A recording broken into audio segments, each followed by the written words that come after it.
Le site du Bois du Casier, c'est avant tout un lieu de mémoire, témoin important de l'activité ouvrière de notre région. Ici, on se souvient particulièrement du tragique accident qui a marqué l'histoire des Belges.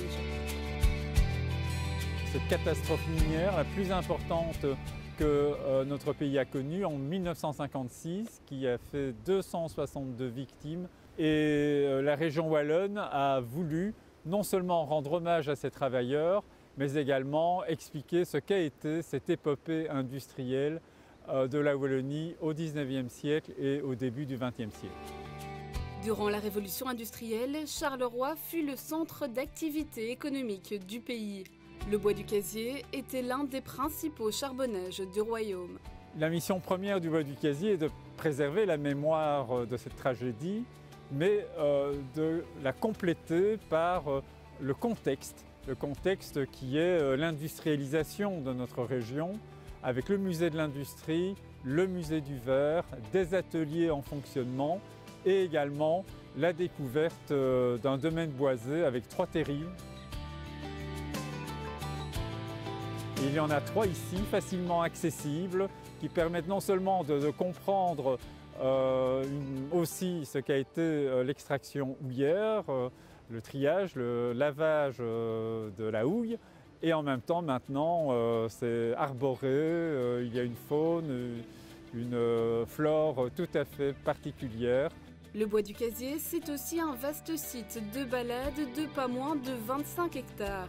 Pour le découvrir, il existe des cartes d'orientation ainsi qu'une application pour smartphone. Le Bois du Casier est reconnu au patrimoine mondial de l'UNESCO.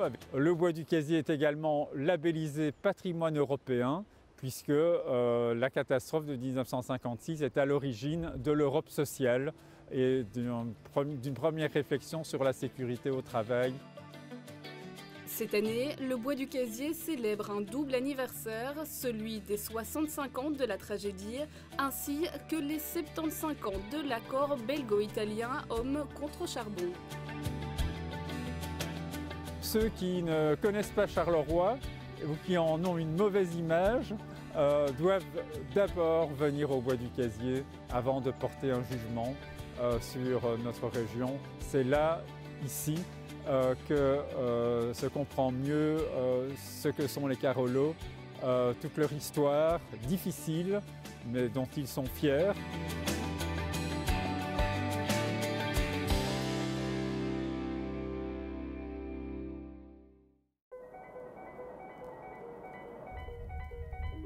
Découvrir. Se découvrir. Destination Wallonie, tout pour s'évader. Faites le plein d'idées sur visitewallonia.be.